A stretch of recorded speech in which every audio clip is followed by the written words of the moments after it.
Welcome to the Knights of Mandalore. I'm Jared, your host, and today we are going to go over the top 10 greatest moments from the Star Wars movies.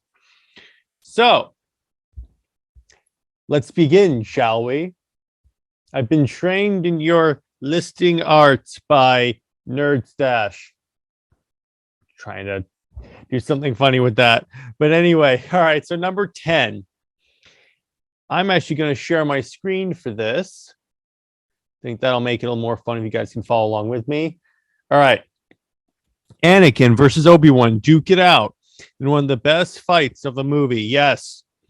Let me put it this way. So the episode 3 DVD contains a documentary all on how they made this, and the amount of effort that went into this one fight is astounding, and it shows so much because what you really show, because what's kind of cool is that that they're that really you can see in the different fighting styles what their priorities were. Where like Obi-Wan is just trying to he seems to be playing a lot of defense, where he's trying to reason with Anakin and possibly not. He doesn't want to have to kill him. And he says this early in the movie. He says, "Send me to kill the Emperor. I can't kill Anakin. I won't do it." But with Anakin's fight style, he's more aggressive. He's like, "No, I'm going to kill you because you're a Jedi. You're trying to undermine everything that I have made, that I created. Yeah. And you're trying to stop me from saving Padme." So you really see this sort of dichotomy between the two characters that I felt was really, really effective. Part 9, Obi-Wan's emotional moments after his battle with Anakin. Yeah, well, first off, we get that awesome moment where he's like, "You were the chosen one. It was so that you destroy the Sith, not join them. Bring balance to the Force, not leave it in darkness. And then you are my brother, Anakin." Yeah, I felt that was really cool. And it showed that no matter what happened, Anakin was still like a buddy to Obi-Wan, even though that, and this you could really see, and this was all the credit to Ewan McGregor's fantastic acting, where he was he was able to very much and poignantly communicate that pain that Obi-Wan was feeling, knowing that as far as Obi-Wan knew, he just killed his best friend. Rey defeats the Palpatine clone in her best moment. Nah.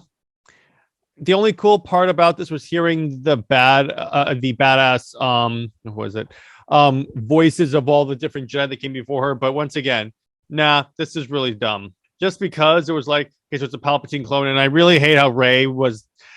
They picked the most not likable character to end this.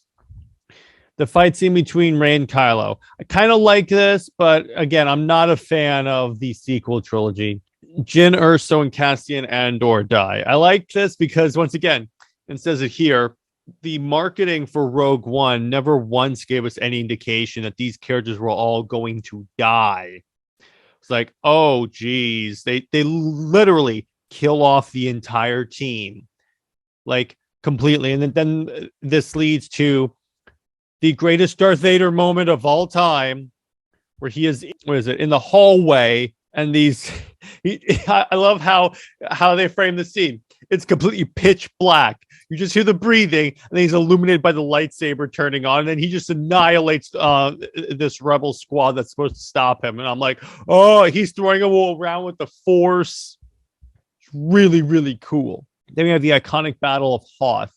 This was interesting for me because remember that this is after episode 4 that had that fantastic dogfight scene in space, and this was kind of like a dogfight scene, not in space. So it was really adapting what had happened in episode 4, but improving it in a certain way. I also liked how much damage those AT-AT walkers could do, because at first glance you look at them and you're like, these guys, there's no way these guys can take out all those fast flyers. No, they took out a fair amount of them.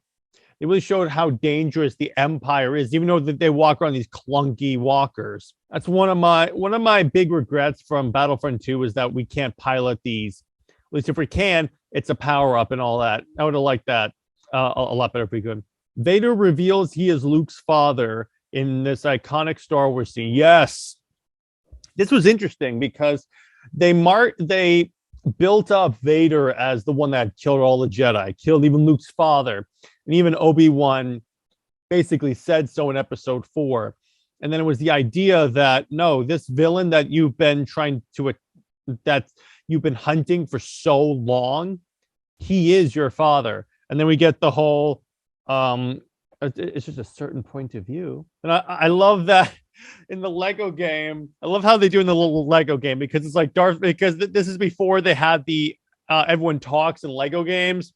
So it's literally Vader taking out a picture of Anakin and Padme and him just tapping Padme's stomach and pointing at Luke. I thought that was like really like, that was one of the funniest things ever. And I am a Jedi like my father before me. I think that this part was when Luke really communicates that, yeah, he's become a Jedi. He's not like, he won't be swayed to the dark side. And this is what I think cements him as one of the best Jedi in the entire saga, because he's legit saying, nope, you'll not take me down like you did my father. Then Yoda lifts the X-Wing. This is what's kind of interesting is this is the first time we've seen like a small creature lift a big ass thing. And remember, this is also before the Force Unleashed, where you bring down a Star Destroyer, which I felt was like, oh, that is just so. When I did that in the game, it was annoying because there were TIE fighters chasing me. When I did that in the game, it was like, oh my gosh, this is so epic. This is so epic. I feel like a badass. So I liked how going back to the Empire Strikes Back scene, I like how Yoda uses this as a teaching moment and basically tells Luke, listen, man, the size of what you're trying to manipulate doesn't matter. The size of the challenge doesn't matter. Just if you have the determination and the patience to do it, you will be able to overcome anything. Then Luke blows up the Death Star. For one thing, this whole scene was very tense because they kept showing that compass thing that was basically saying the Death Star is almost going to blast our base. Death Star is almost in. They're going to fire on us. Oh my gosh. And then poof, it just explodes. What I liked about this is that also he turns off his targeting computer saying he's going to feel his way through. We had a plethora of that's what she said jokes in this. And then I also liked how you could kind of feel like the Force connection between Luke and Vader at that moment. So they were kind of foreshadowing the whole Vader thing, Vader's his father thing that we previously mentioned. But it also shows up what a great pilot Luke is, because this was his first time piloting an X-Wing that would later become his iconic vehicle. Now I'm done with that list. I'm going to give you guys, before I log out, my top 10 favorite Star Wars moments of all time. And this is from all of the Star Wars, whether it's Clone Wars, Rebels, and such. So for Clone Wars, is number 10 is the Battle of Christophsis, because I think that really like effectively shows up the tone of what would become the show. Number 9 is also from Clone Wars, and that is the Battle of Geonosis, the essentially Battle of Geonosis 2, because that was like an epic like Normandy style battle scene. Number 3, this one's interesting. This is when you assault the Death Star in Force Unleashed, because it's like it starts off with you like jumping out of the ship and then just annihilating stormtroopers with your lightsaber. I really loved it. And then it ends with this really awesome fight scene against Vader where you completely annihilate him, and then you get to choose your ending and all that. I really love that. Okay, the next one. I would have to say this is number 7. I'm going to go with, for number 7, this is going to be from a movie. I'm going to go with the Geonosis fight in the Battle of Geonosis, but in episode 2, because it's really showing the new clone army in action. And I really felt that was a cool introduction, because they come in the LAAT gunships into the stadium and just annihilate the droids.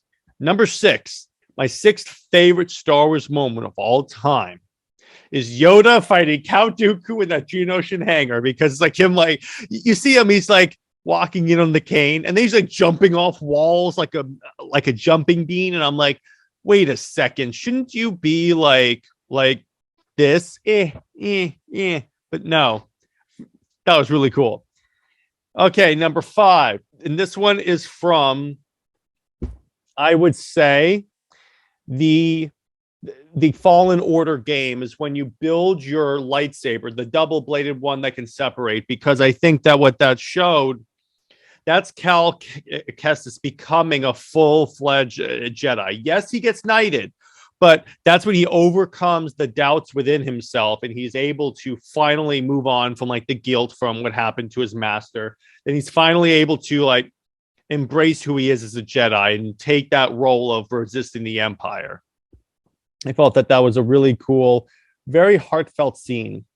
Next up, for number 4, I would have to say that is going to be probably the Anakin versus ObiWan fight, because once again, it's brother versus brother and all that. And you, again, like I said before in this episode, it shows through their fight styles how Obi-Wan was more defensive. He didn't want to fight Anakin, and then Anakin wanted to kill Obi-Wan, and how it ends with that emotional moment and you see Anakin getting scarred. 3, 2, and 1 are all going to be from Mando. So third is when the Mandos show up in episode 3 to save him and Grogu, and they are like destroying these mercenaries, like come up in jetpacks and they're shooting from the jetpacks. Then Paz shows up with the minigun and is like blasting people. Love that scene.